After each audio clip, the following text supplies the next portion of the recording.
orang Kupang ini bukan tipe orang yang mudah dibeli. Jadi saya ini modalnya cuma hati. Saya datang dengan hati untuk ambil hati. Saya bukan datang dengan rupiah untuk beli hati. Karena kalau datang dengan rupiah, saya akan cari uang kembali. Sementara kita ada di kota kasih, kasih itu hanya memberi, tak harap kembali.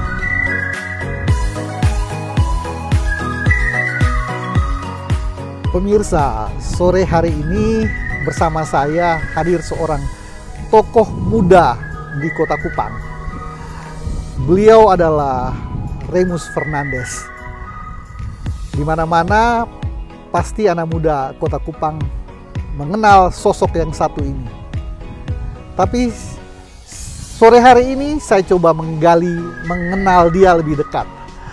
Karena di ajang pesta atau ajang pilkada kali ini, beliau akan tampil sebagai seorang sosok calon pemimpin masa depan Kota Kupang. Halo Om Remus, beliau sering disapa dengan Om Remus, itu sapaan akrabnya di kalangan anak muda. Jadi pada sore hari ini berkesempatan sangat baik kami bisa berbincang-bincang untuk mengenal beliau dari dekat. Siapa Remus Fernandes dan kira-kira apa sih maunya dia dalam 5 tahun ke depan. Baik, Om Remus, kayaknya ini kejutan besar di kalangan muda orang Kupang. Karena tiba-tiba muncul sosok seorang Remus Fernandes yang mau menjadi wali kota Kupang periode 2024-2029. Tentunya semua orang penasaran. Om Remus yang tiap hari sebagai seorang boleh dibilang pengusaha kontraktor, lalu tidak pernah bergelut dengan dunia politik, tapi kemudian muncul nama dan ikut mendaftar pada beberapa partai, 2 partai dalam hal ini PDIP dan Hanura. Kira-kira apa yang membuat Om mau maju? Oke, awalnya itu saya pikir ini cuma main-main. Jadi beberapa teman itu mendorong saya, cobalah isi acara di pesta demokrasi ini, di pilkada Kota Kupang. Coba isi acara. Jadi teman-teman juga banyak yang mendorong, ada dukungan dari banyak kelompok. Awalnya saya cuma main-main gila, tapi kok makin kesini makin rame. Saya pikir ya tidak ada salah lah untuk mencoba untuk masuk dalam geopolitik Kota Kupang. Memang betul, saya bukan orang partai, saya cuma berteman dengan beberapa politikus, dengan teman-teman yang bergelut di dunia partai, berteman saja. Tapi saya tidak pernah mengambil sikap untuk masuk menjadi anggota salah satu partai. Nah, dengan makin kesini makin serius, nama saya semakin banyak disebut, ya tidak ada salah lah kalau saya mencoba untuk, saya pakai istilah isi acara ya, isi acara di Pesta Demokrasi. Pesta Demokrasi nanti. Ya, Om. Ya, untuk mengikuti pesta demokrasi atau ikut dalam acara pesta demokrasi ini tentu dilandasi ada semacam keyakinan diri. Apa yang membuat Om sangat yakin mau maju dalam konstelasi perpolitikan Kota Kupang ini? Baik, ya saya berpikir sederhana ya. Kalau kita bisa percaya orang, masa diri sendiri kita tidak percaya. Jadi saya sangat percaya. Karena untuk mengisi acara ini, orang selalu berpikir ya dari mana dia datang, ya daerahnya di mana, darahnya mana. Ya saya ini Remus Fernandes, berdarah Larantuka, daging Manggarai. Saya lahir di Ende, besar di Timor. Tulang rusuk saya itu dari Rote, ada Sumbanya. Sehingga kami di KK itu anak-anak itu, mereka punya darah itu, minta maaf, Maerot Lasu, mengerai Ende Rote Timor Larantuka Sumba. Ini yang membuat saya pikir, ini saya bisa diterima di mana-mana. Makanya saya berani ambil langkah, saya coba, bukan persoalan kalah atau menang, saya tidak pernah pikir sampai di situ. Jadi saya coba, ya kalau memang saya punya rasa percaya diri ini dipercaya juga oleh orang lain, ya saya kira tidak ada salah. Karena untuk maju dalam pesta demokrasi ini hak semua orang, bukan cuma saya, Om Ivan juga bisa, siapa saja bisa. Tapi mungkin kali ini saya dari antara teman-teman saya coba sedikit lebih berani lah. Karena bagi saya tidak ada salah dan tidak ada persoalan. Baik Om, kira-kira ini kita lebih mengerucut nih. Kalau terpilih atau kemudian dua partai ini kemudian mengusung Om Remus sebagai calon wali kota ataupun calon wakil wali kota, apa yang ingin Om lakukan 5 tahun ke depan? Ya, yang pertama saya ingin merubah gaya kepemimpinan. Jadi minta maaf, selama ini Kota Kupang itu dipimpin oleh Pak dan Bapak. Jadi kalau misalnya wakil panggil ke wali kota itu Bapak, wali kota panggil itu ke Pak, dan semua masyarakat Kota Kupang untuk mendekati wali kota dengan wakil wali kota, itu harus benar-benar dekat dan berbisik. Jadi saya di umur saya 49 OTW 50 ini, berarti di atas saya itu kakak, di bawah saya itu adik-adik, kiri kanan saya itu bersaudara semua. Jadi saya mau buat orang Kupang itu merasa dekat dengan dia punya pemimpin. Jadi semua orang bercerita, oh kakak Remus, oh Om Remus, oh adik Remus, oh anak Remus, itu saja. Sehingga kita lebih dekat untuk membangun Kota Kupang ini. Dan ke depan, Kota Kupang ini saya berencana membangun bersama masyarakat. Semua program itu kita desain bukan top down, tapi semua dari masyarakat. Masyarakat maunya seperti apa, kita diskusi langkahnya seperti apa, teknisnya bagaimana, semua bersama masyarakat. Sehingga saya pikir tidak ada kendala, masyarakat bisa menerima itu dan semua kita jalani bersama. Itu yang saya mau buat. Sebagai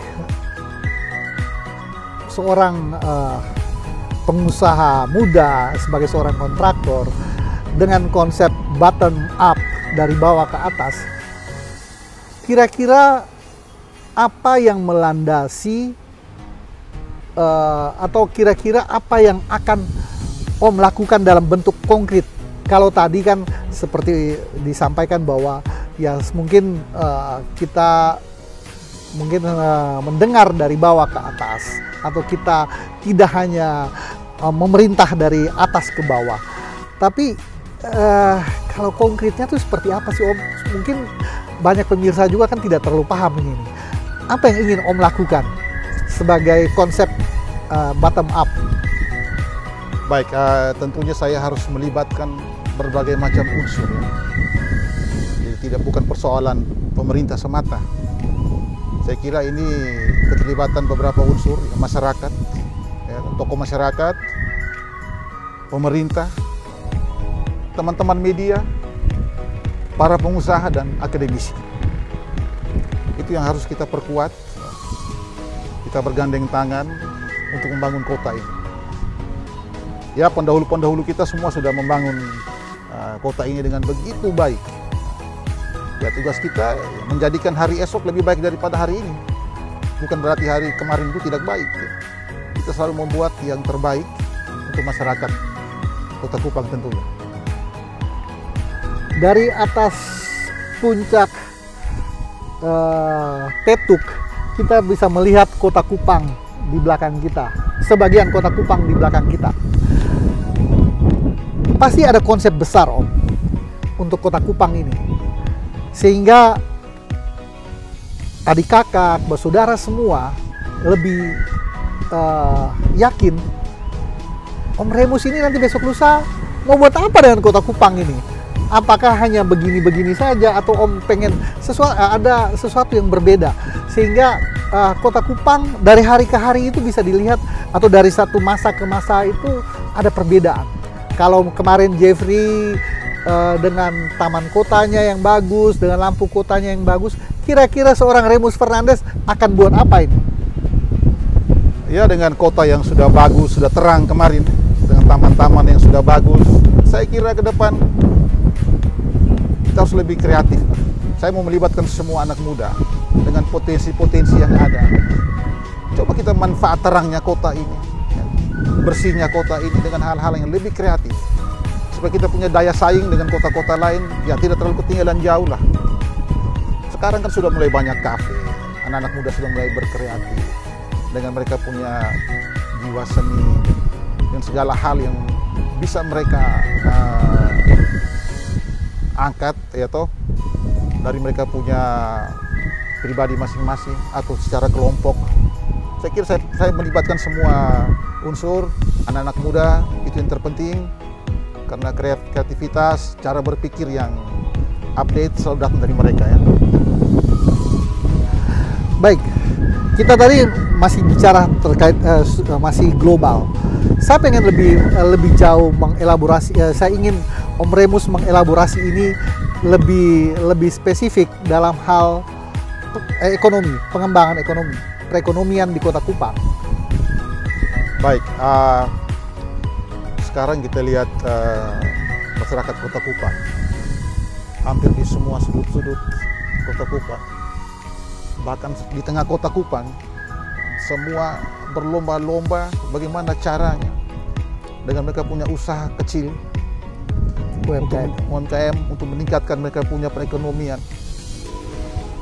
Kita lihat Kota Kupang ini mau cari ikan, kau ke jalan mana saja pasti ada orang jual ikan, orang jual sayur di mana-mana, orang jual nasi, nasi ayam, nasi babi, itu ada di semua jalan. Ini yang nanti saya mau buat, kita support mereka supaya jangan terkesan kumuh dan tidak tertata. Ya, misalnya semua pedagang nabas di pinggir jalan, coba kita tata, kita buat gerobak atau rombong itu dengan model yang sama, dengan pencahayaan yang bagus. Saya kira tidak salah kalau pemerintah turun tangan untuk hal itu, untuk merapikan semua. Ya, mungkin di kelurahan A, aduh ini kelurahan A ini kok ada 3-4 tempat yang jual sayur, jual ikan. Kita alokasikan ke salah satu tempat, sehingga lebih rapi. Sekarang ini di beberapa tempat menjadi macet di sore hari, karena jalannya sempit, orang harus parkir mau beli sayur, beli ikan. Jalannya semakin ramai, ya, akhirnya menjadi macet. Itu yang saya akan tata itu, karena betul masyarakat sekarang ini semua berlomba-lomba ya untuk meningkatkan mereka punya ekonomi. Saya kira pemerintah akan mendukung itu nanti ke depan. Nanti ya kita akan berpikir strategi yang lebih bagus, mungkin mempermudah untuk penambahan modal, mempermudah perizinan usaha dan sebagainya. Bagaimana mengurangi tingkat pengangguran yang cukup tinggi di Kota Kupang? Apakah itu termasuk dalam rencana 5 tahun ke depan yang ada di benaknya Om Remus? Baik, untuk mengurangi angka tingkat pengangguran cukup tinggi, saya kira nanti ke depan ya kita perlu membuka lapangan pekerjaan yang lebih kreatif. Karena Kota Kupang ini bukan kota industri, Kota Kupang ini bukan kota pariwisata, Kota Kupang ini benar-benar kota ASN, kota pegawai. Nah, kita dituntut untuk lebih mandiri. Kita harus berani ambil langkah dari 0 ke 1 untuk membuat satu usaha yang lebih kreatif dan bisa menampung, ya mungkin tidak semua, tapi sebagian dari teman-teman yang nganggur itu, sehingga tingkat pengangguran kita lebih turun. Kemudian ya sekarang saya lihat sudah berbagai macam investor mulai masuk. ada yang mulai bangun hotel, ya, rumah sakit besar. Saya kira itu juga nanti akan menyerap tenaga kerja, dan saya yakin angka pengangguran pasti bisa turun. Baik Om, ini sudah semakin mendalam ini pembahasan kita. Dan pemirsa, sebagai seorang figur muda dengan optimisme yang luar biasa, dengan semangat yang menggebu, saya pikir tidak ada salahnya kita mendengar lebih jauh atau kita ingin menggali lebih jauh lagi terkait dengan apa yang menjadi visi misinya. Tentu bukan kita mau tahu visi misi secara tekstual, tapi kita ingin mengenal siapa sih orang ini, lalu apa yang akan dia lakukan untuk Kupang. Sekali lagi, pertanyaan saya masih seputar itu. Apa yang akan dilakukan buat warga Kota Kupang? Karena bagaimanapun Kota Kupang membutuhkan sesuatu yang berbeda. Hari ini seperti yang disampaikan oleh Om Remus tadi, bahwa ya Kota Kupang kota ASN, pegawai negeri di mana-mana, ataupun pegawai honor kebanyakan. Tapi ya kalau hanya sebatas itu mungkin belum terlalu jauh. Tapi kita ingin menggali lagi. Om Remus, dari boleh dibilang atau boleh kalau kita kembali lihat sejarah perkembangan Kota Kupang, mulai dari kota lama sampai ke sekarang daerah TDM, ada banyak perubahan.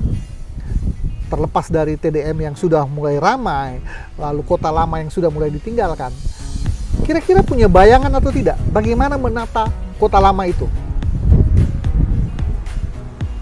Baik, untuk kota lama di seputaran Kampung Solor,